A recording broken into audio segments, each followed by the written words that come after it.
What is up, GOAT World? It is me, your boy JDZ, and I'm back at you again with another GOAT format video. We have just concluded the PWCQ number 61, and man, it was a good event.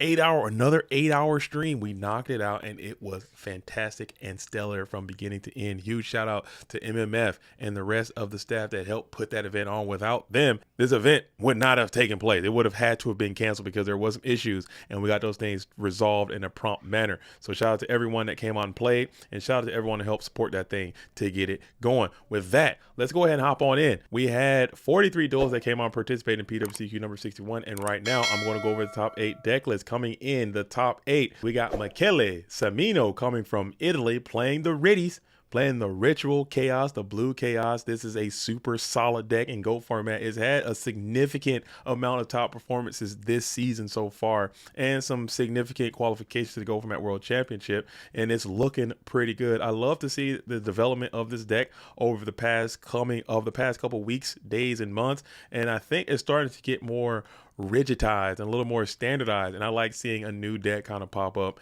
and becoming another thing that is frequently showcased in the GOAT world. You're going to do it your own way. You got triples on Byron in the side deck, double Magician of Faith in the side deck, and you have the Sakuretsu armors are going to be in the side deck as well. So you got 3 Relinquish, 1 Black Illusion Ritual. I think that's the standard that these ritual players are playing, but you're going to drop down one of the Senjus, which is the worst of the searchers, and you're going to go triple Manju. So I think that is one of the concessions that you made, and I believe it probably won't affect your ratios too much. You're still allowing yourself to play the full bounty of triple Chaos Sorcerer in the main deck. It's one of the best cards in the format. You found a way to get 3 out there. I think this deck is super duper good. Definitely making its way up to the A tiers of decks in GOAT format. Huge shout out to Melsamino, and keep rocking and rolling with the Riddies. Blue Chaos is here to stay. Okay, moving on. We have another top 8 deck. We have the duelist Zyprex.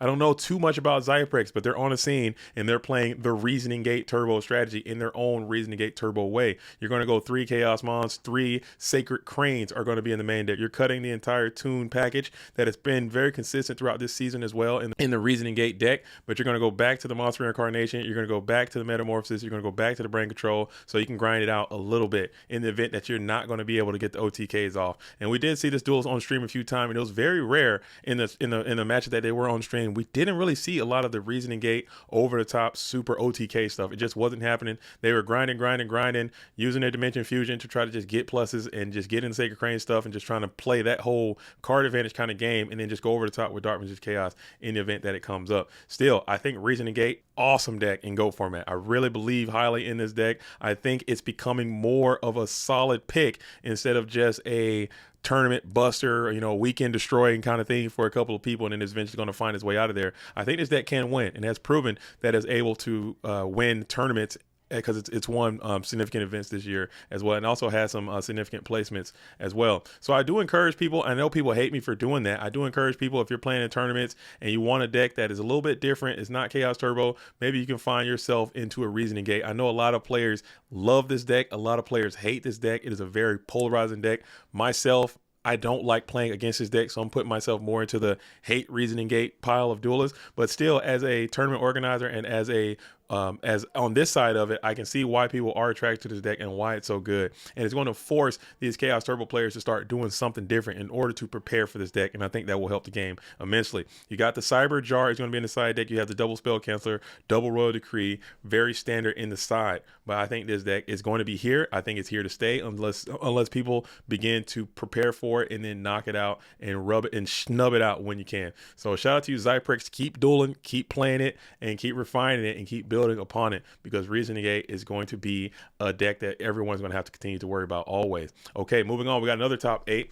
We got Alvarado making another top 8 performance. Didn't get the win, got close, had to have some very circumstantial things go down again to get him up out of this tournament, but he was poised to get another deep run and maybe even another win, but had to get knocked down in the top 8, playing very standard Chaos Turbo, pretty much the deck that they've been playing all season in the main deck. Very similar. I mean, maybe a card here, card there. You got the 1 Solemn Judgment technology in the main deck. You got the 21 Monster Variety with the Kaiku still going to be in the main deck. You have the triple Trap Dust Shoot is going to be in the main deck. You did make some changes to your side deck. You have the Royal Decree still in there. You have the Solemn Judgment as a one-of in there. You have the triple Sakuretsu armor. You have Wing Blast now have found their way into the side deck. Maybe going for the mirror, you can bring those Mind Cons and the Wing Blast in. Maybe a go first, go second kind of thing. thing. And also you're going to include the Mystic Swordsman level 2 has found his way into the side deck along with the Kalahana and another Kaiku. Jinzo has made his way out of the rotation, and maybe we can bring that guy back in another time. Torrential Tribute still going to be in the main deck. Very solid Chaos Turbo deck. Can't say enough about it.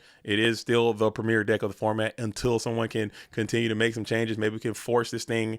Maybe we can force some changes enough to maybe put this deck down a little bit, but it's still a really, really powerful strategy in Go format, and a lot of players are going to gravitate to it, and Alvarado is going to be one of the best players to do it with the Chaos Turbo strategy this season. But congratulations on another top 8 performance, and I'm sure we'll see you out here in the GOAT world continuing to rock on and block duelists from getting to the World Championship. Okay, moving on to another top 8 deck. We have Ludia Pablozoic in the building with another top 8 performance, rocking and rolling, and you're going to do it with this Chaos Return strategy. Maybe, yeah, we're going to call this Chaos Return strategy. You got the Chaos Sorcerer in there. You got the Blade Knights in there. You have the BLS in there. We're going to go no recruiters. We're going to triple flips out there. We got the Koichis and these Gravekeeper Spies out there. Full bounty of flips. But you're also going to put we also going to put a pretty robust warrior package in there. You have the Ninja Grand, the Donzalu, the DD Warrior Lady, and the Exile Force. So you can't, and the Blade Knights as well. So you can't play like this aggro warrior game plan, and then you're going to lean on the Chaos as your haymaker to end it. So in early game, you can do warrior stuff. You can set. This deck is great, man. I think this deck is great. And I know the Black Sheep duelists, they've really been experimenting with this with this return from the different dimension strategy. And they've been pushing it, seeing how far they can go. You got those triple jar greeds in there as just another thing that can interact favorably. You know, they try to heavy storm your back row, chain the jar greeds. You already know the vibes there. And also it can you can go play jar greed, wait on a response, and then you can chain the return from a different dimension as chain link 2, and then they won't be able to play Torrential Tribute on top of you to blow up your play. So you're not playing speaking of Torrential Tribute, you're not playing the card at all. You just cut it out of your whole operation. No side deck, no main deck, nothing. And I don't think that's the worst thing. Maybe you feel confident in your monster lineup. You don't feel like you need to blow up your opponent's field too much. I still think the card is pretty good. You probably should figure out a way to get it in there, but I mean, if it's up to you, you're not going to rock with it, and that is absolutely cool. You got the DD Assailant going to be inside the Berserker Gorilla. DD Assailant goes great with return as well, great against warriors, double smashing, double dust tornado, and then you have the token Thanksgiving with the little Zing Zin Hu in their super solid deck, man. I really, really like what I see here. I think it is a good strategy in Go format. Return can beat anyone. It's a very powerful, bannable type card, and people just don't play it because it's not the common thing. But when people start seeing things that have success, maybe you'll start to see trends begin to get exploited. And I've seen so many people lose to Return for Different Dimension. It is a format warpingly good card, and it just never gets played because people can't figure out how to get in the game. But shout out to you, Pablozoic. Keep experimenting with it, and eventually you'll have a breakthrough with Return from a Different Dimension. All right, moving on. We are now getting into the top 4, and we have Insidious back at it again with another top performance as well, playing very standard, very regular Chaos Turbo, as he often does, keeping that Book of Moon and card destruction in the main deck. But you're also going to include the little spicy inclusion of a Ceasefire has found its way into the main deck. Maybe that was because this was a Swiss style tournament, and in Swiss you're going to be time and stuff involved, so maybe having a Ceasefire in there in time can just absolutely cheese some wins from time to time. But we also did get to see this card come up huge and like do some game shots with it in life points and just negate flips and stuff like that. I think, and I did mention this in the Neg 1 video, I think Ceasefire is an incredibly good card. I totally understand why people don't use it, but just to experiment with it and to see it, the experiments pay off and have great results. Maybe we can talk to Insidious and be like, oh, how many times was the card just horrible for you? And maybe the times it was a great card superseded the times that it was just completely a terrible draw there. So maybe Ceasefire could be a definite playable card in Go format. It did perform well for Insidious in this tournament. We saw it get some dubs live in the tournament. Side deck, you have the double Kaiku, double Zombira. You have the double Maikon, double Walk, triple Saku, double Shoot, Dust, and Swords or Villain Light. Very standard, very regular side deck. Just the little spicy Cease, Book, and card destruction main. It's going to be the play for Insidious in the top 4. Congratulations to you. Keep rocking. Sorry you had to miss your party, but keep dueling.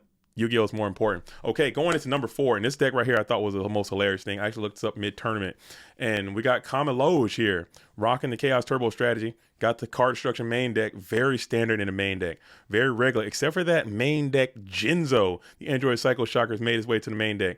But when you just gaze down to this freaking side deck, you'll notice some things that are happening down there. This right here is what I like to call a rage side deck. And I've done this myself a few times, and I'm sure everyone who's ever played Go format has at some point or another made a rage side deck. A side deck that just says, if you are playing a specific deck, whatever that deck is, you're not beating me. And for Cameloge, it seems like that deck was Reasoning Gate. You're not beating Cameloge with Reasoning Gate. It ain't gonna happen. Shout out to Zyprex, who had the unfortunate pleasure of actually pairing up with this duelist. So it kind of worked.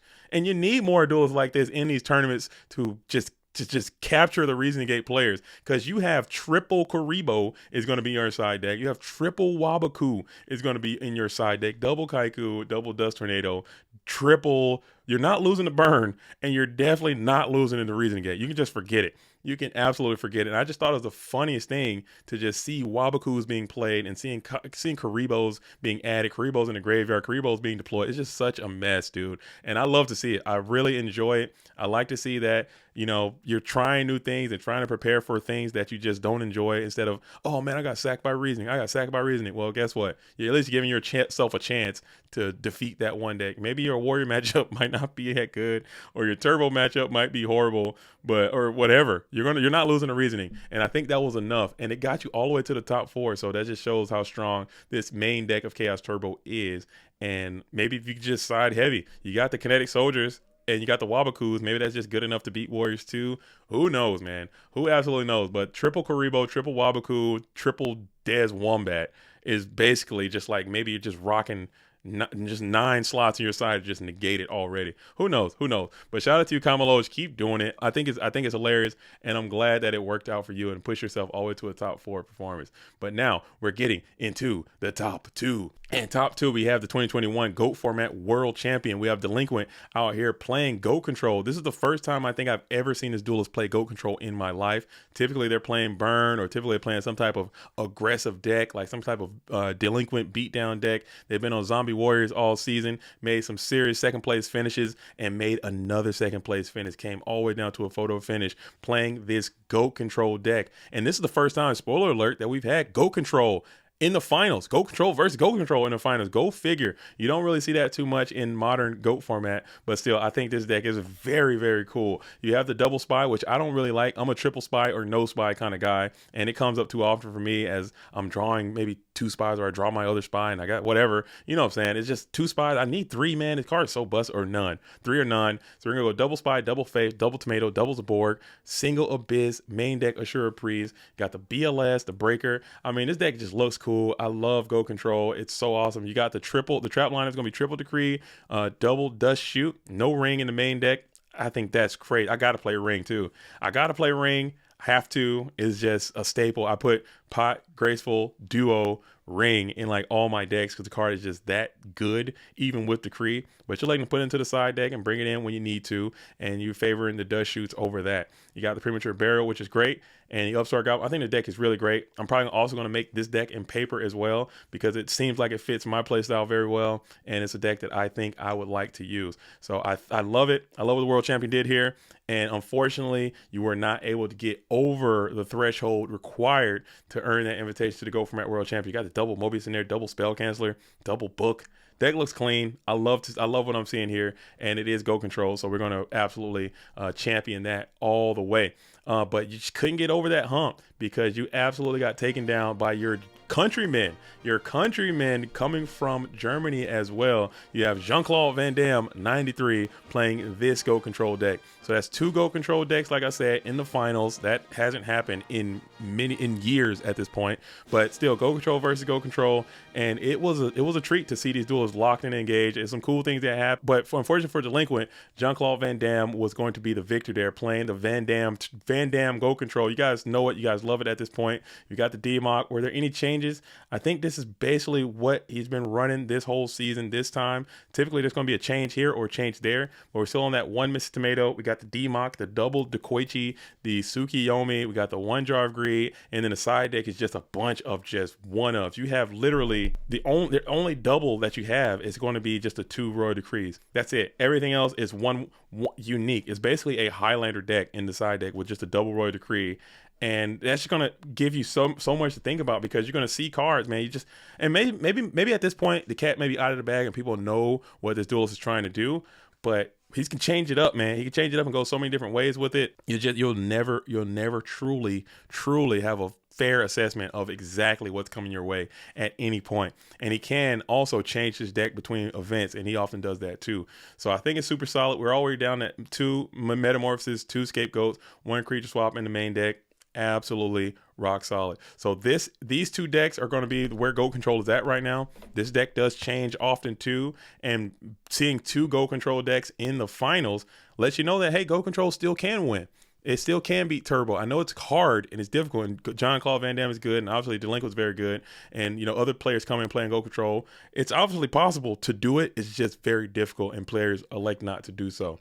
But tell me what you guys think about these top 8 deck lists, and tell me what you think the future of Go Control can be. Make sure you get into the comment section as you're down there. Make sure you like this video and subscribe to this channel.